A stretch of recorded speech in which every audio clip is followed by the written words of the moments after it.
Hey guys, welcome to the video. I thought I'd do something a bit different this time. I've actually changed what I'm videoing with, so I'm actually going to video with my phone rather than my HD camera thing. So I did have just a camera I bought ages ago for a holiday and left it at home when I went on holiday, so I never actually used it. So I used that for all my recording just because it was HD, but I don't know, I'm not really happy with it at the moment, so I'm going to try my phone. So I've bought a new mount so I can actually mount my phone on a tripod. So yeah, we're using it now, so let's just see how we get on. So this video is my completion of my little cavalry project for my 6mm Confederates, American Civil War Confederates. So I started the project with 6 brigades I was going to do. I've actually added another one, which is actually technically this one here. I'll explain why in a bit. Yeah, I've already shown on the videos my cannons I completed, so that's 8 cannons completed. And then yeah, my 7 brigades and a divisional commander. So I'll start running through them now. I've said it probably quite a few times now, but not overly happy with the flag poles on these guys. I've already broken 2. Broken one painting and broke the other one. Actually no, I think I broke one maybe before I even started painting, I can't remember now. And then I just broke one trying to put a flag on it. But luckily, so 2 of my banner bearers, I actually made 1 flag bearer. I used a whatever that is, paperclip. I used a paperclip to make the pole because I didn't have a flag bearer. I actually made another one. And then this guy, I think his broke straight away, so I've just put 1 there before I painted it all. So it's a lot easier to glue them, prime them and paint them rather than trying to add a pole at a later date. That's why I haven't added the poles onto the guys I broke. Yeah, so I'll just show off what I've done so far. What these finished guys. Right. So I've got 4 brigades with sabres. This is the guy with the sabre broke off. Again, the swords are really flimsy as well, which is very, very annoying.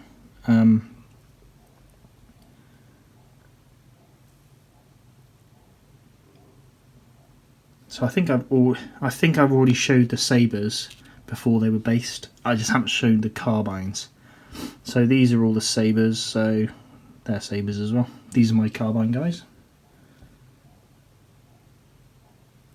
So they've all got their, well, shotguns or carbines or whatever they're. Still got a bit of grass on them. Yeah. I say they are exactly the same people, I think, like the same heads and whatnot, but they've got rifles and they're slightly different poses. Ooh. As you can see there, I've just almost broken that flag off.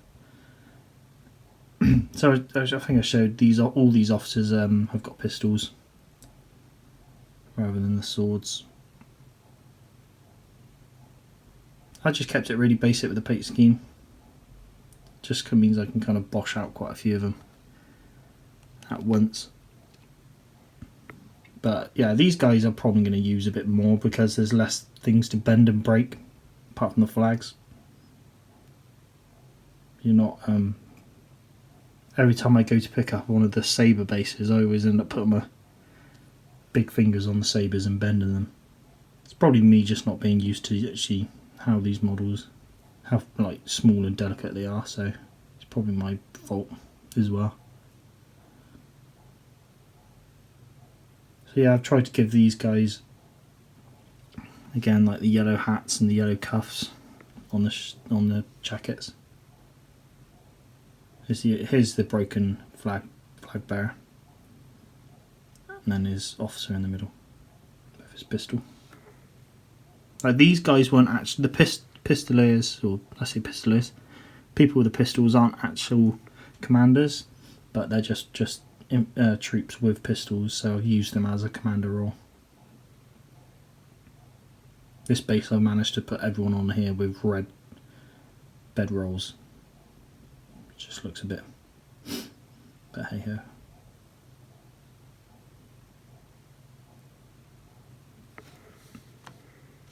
This is one of the flagpoles I've put in. You can see it's a lot. It does look thicker, but it's a lot more sturdier.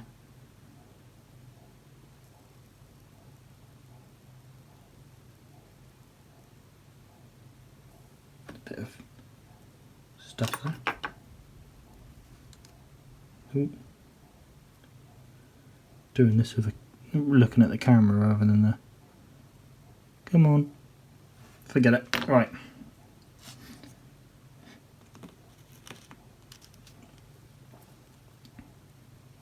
Nice little base. I've still got the grass on where I did the grass this morning. I've just left it. I haven't touched them since. Yeah, so that's the brigades I showed you originally, and this is the actual one I've added. This is just another Sabre brigade. I'll do the two standard infantry bases, and then I'll show you the command base. You can tell in this one that how bendy those sabres are. I don't really want to touch them too much because of how wobbly they are. And this is the command base, and this is my Jeb Stuart command. I'm sure you can see him there.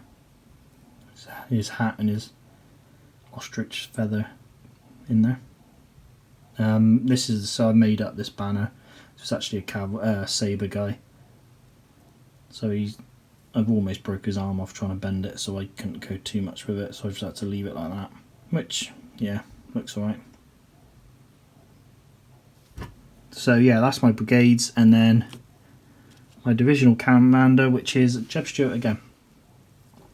It's just Jeb Stuart as a different pose, which he's got his binoculars out. It looks like a bit more important. I've given him white cuffs and a white trim to his jacket because he's a Major General. I don't know. I was trying to find out his pictures of his uniform, but that looks good enough. I'm happy with it. So that's just my divisional commander. So yeah, that's the cavalry project done. Did enjoy doing them. Again, I'm just a bit disappointed about the actual softness of the metal, but the poses themselves are very characteristic minis, so they do look really nice. And like I said, there's some more cannons there as well to add to my army. So I'm probably going to do an order of Baccus infantry. I really don't like the Adler, and especially after doing these and seeing how flimsy these guys are, I don't want to be using any more Adler if I can help it. So I'm going to use Adler for all my command figures because I've got a lot of command figures, so I can basically have loads of divisional commanders and stuff like that. But I'll be using Baccus for my infantry. So yeah, that's the end of the video. As always, hope you guys liked it, and keep an eye out for any videos I do in the future. Cheers guys.